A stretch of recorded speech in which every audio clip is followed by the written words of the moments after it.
S K super TMT, the long life TMT. Iran Israel ನಡುವೆ ಭೀಕರ war ಮುಂದುವರೆದಿದೆ. ಗಡಿ ಜಿಲ್ಲೆ ಬೀದರ್ನಲ್ಲಿ ಡ್ರೈ ಫ್ರೂಟ್ಸ್ ಬೆಲೆ ಗಗನಕ್ಕೆ ಹೋಗ್ತಾ ಇದೆ. ವ್ಯಾಪಾರ ಇಲ್ಲದೆ ಡ್ರೈ ಫ್ರೂಟ್ ಶಾಪ್ಗಳಂತೂ ಖಾಲಿ ಹೊಡಿತಾ ಇವೆ. ವ್ಯಾಪಾರ ವಹಿವಾಟು ಇಲ್ಲ. ಡ್ರೈ ಫ್ರೂಟ್ಸ್ಗಳ ಬೆಲೆ ಬರೋಬ್ಬರಿ 500 ರೂಪಾಯಿಗೂ ಅಧಿಕ ಹೆಚ್ಚಳ ಆಗಿರೋದನ್ನು ಕೂಡ ಗಮನಿಸಬೇಕು. ಇಲ್ಲಿಯವರೆಗೂ ಇದ್ದಂತಹ ರೇಟ್ಗೂ ಈಗ ಅಭಾವ ಇರೋದ್ರಿಂದ ಈಗ ತಮ್ಮ ಬಳಿ ಇರ್ತಕ್ಕಂಥ ಸ್ಟಾಕ್ಸ್ನಷ್ಟೇ ಸೇಲ್ ಮಾಡಬೇಕು.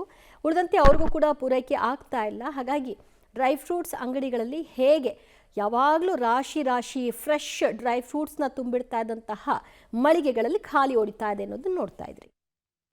ಹಲವು ದಿನಗಳಿಂದ ಇಸ್ರೇಲ್ ಮತ್ತು ಇರಾನ್ ನಡುವೆ ವಾರ್ ಸ್ಟಾರ್ಟ್ ಆಗಿರುವಂಥದ್ದು. ಈ ವಾರ್ ಯಾಕೋ ನಿಲ್ಲೋ ಲಕ್ಷಣಗಳು ಕಾಣ್ತಾ ಇಲ್ಲ. ಹೀಗಾಗಿ ಅದರ ಒಂದು ಎಫೆಕ್ಟ್ ಏನಿದೆ ಡ್ರೈ ಫ್ರೂಟ್ಸ್, ಭಾರತಕ್ಕೆ ಬರ್ತಕ್ಕಂಥ ಡ್ರೈ ಫ್ರೂಟ್ಸ್ ಮೇಲೆ ಬಿದ್ದಿರುವಂಥದ್ದು. ಹೀಗಾಗಿ ಒಂದು ರೀತಿಯ ಗಡಿ ಜಿಲ್ಲೆ ಬೀದರ್ನಲ್ಲಿ ಡ್ರೈ ಫ್ರೂಟ್ಸ್ ಬೆಲೆ ಗಗನಕ್ಕೇರಿರುವಂಥದ್ದು, ಒಂದು ರೀತಿಯ ದುಪ್ಪಟ್ಟಾಗಿರುವಂಥದ್ದು. ಹೀಗಾಗಿ ಜನರು ಕೂಡ ಒಂದು ರೀತಿಯ ಡ್ರೈ ಫ್ರೂಟ್ಸ್ ಕೊಂಡುಕೊಳ್ಳಲು ಹಿಂದೇಟಾಗ್ತಿರುವಂಥದ್ದು. ಹೀಗಾಗಿ ವ್ಯಾಪಾರಸ್ಥರು ಒಂದು ರೀತಿಯ ವಾರ್ನಿಂದ ಹೈರಾಣ ಆಗಿರುವಂಥದ್ದು.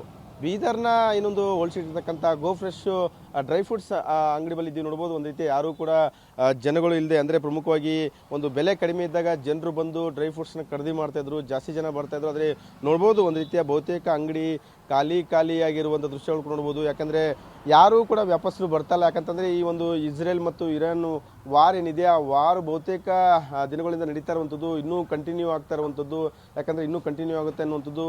ದೊಡ್ಡ ಮಟ್ಟದಲ್ಲಿ ಗಲ್ಫ್ ಕಂಟ್ರಿಯಲ್ಲಿ ಕೂಡ ಒಂದು ರೀತಿಯ ಒಂದು ವಾರ್ ನಡೀತಾ ಇರುವಂಥದ್ದು. ಹೀಗಾಗಿ ಅಲ್ಲಿಂದ ಬರ್ತಕ್ಕಂಥ ಒಂದು ಡ್ರೈ ಫ್ರೂಟ್ಸ್ಗಳಿತ್ತು ಬರ್ತಾ ಇಲ್ಲ, ಅಂದರೆ ಎಕ್ಸ್ಪೋರ್ಟ್ ಆಗ್ತಾ ಇತ್ತು, ಅದು ಎಕ್ಸ್ಪೋರ್ಟ್ ಆಗ್ತಾ ಇಲ್ಲ. ಹೀಗಾಗಿ ಒಂದು ರೀತಿಯ ಇಲ್ಲಿ ಕೂಡ ಒಂದು ರೀತಿಯ ಡ್ರೈ ಫ್ರೂಟ್ಸ್ ಇಲ್ಲದೆ ಒಂದು ರೀತಿಯ ಇದ್ದಂಥ ಬೆಲೆ ಕೂಡ ಜಾಸ್ತಿ ಆಗಿರುವಂಥದ್ದು. ಬಹುತೇಕ ಖಜೂರ ಆಗಿರ್ಬೋದು, ಎಲ್ಲ ಬೆಲೆಗಳು ಬಹುತೇಕ ಒಂದು 500 ಆಸುಪಾಸಿನಲ್ಲಿ ಜಾಸ್ತಿ ಆಗಿದೆ ಅನ್ನುವಂಥದ್ದು. ಪಿಸ್ತಾ ಆಗಿರ್ಬೋದು, ಖಜೂರ ಆಗಿರ್ಬೋದು, ಈ ಕಿವಿ ಆಗಿರ್ಬೋದು, ಬೇರೆ ಬೇರೆ ಅಂದರೆ ನಟ್ಸ್ ಆಗಿರ್ಬೋದು, ವಾಲ್ನಟ್ಸ್ಗಳು, ಈ ರೀತಿಯ ಅಲ್ಲಿಂದ ದುಬೈ ಆಗಿರ್ಬೋದು, ಇರಾನ್ ಆಗಿರ್ಬೋದು, ಬೇರೆ ಬೇರೆ ಗಲ್ಫ್ ಕಂಟ್ರಿಗಳಿಂದ ಬರ್ತಾ ಇತ್ತು ಇಲ್ಲಿಗೆ.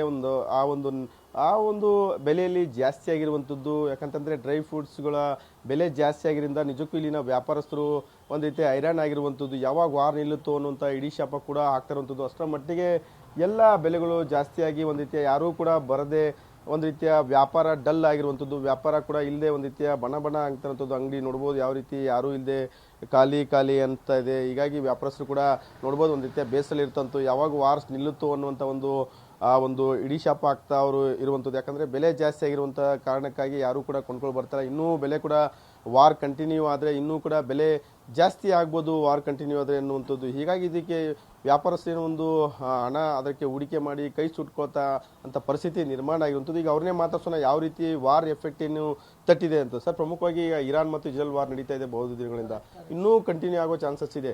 ಹೀಗಾಗಿ ಅಲ್ಲಿ ಬರ್ತಕ್ಕಂಥ ಈ ವ್ಯಾಪಾರಸ್ಥರು ಈಗ ಹಣ ಜಾಸ್ತಿ ಆಗಿದೆ, ರೇಟ್ ಜಾಸ್ತಿ ಆಗಿದೆ. ಈಗ ನಿಮ್ಗೆ ಯಾರು ಬರ್ತಾಯಿಲ್ಲ ಯಾರು? Definitely already just war start ಆಗಿ 4-5 ಡೇಸ್ ಆಗಿದೆ. But prices have already increase 20% ಮೇಲಾಗಿದೆ. ಸ್ಪೆಷಲಿ ಪಿಸ್ತಾಸ್, ವಾಲ್ನಟ್ಸ್, ಡೇಟ್ಸ್ ಭಾಳ ಎಫೆಕ್ಟ್ ಆಗಿದೆ ಒಳಗೆ. Already before war only people expect ಮಾಡ್ತಿದ್ರು ವಾರ್ ಆಗ್ಬೋದು ಅಂತ. ಆಲ್ರೆಡಿ ಸ್ಟಾರ್ಟ್ ಆಗಿದೆ ಮೊದಲೇ, ಬಟ್ ಆಫ್ಟರ್ ವಾರ್ ಇನ್ನೂ ಜಾಸ್ತಿ ಆಗ್ಬಿಟ್ಟಿದೆ ಅದು.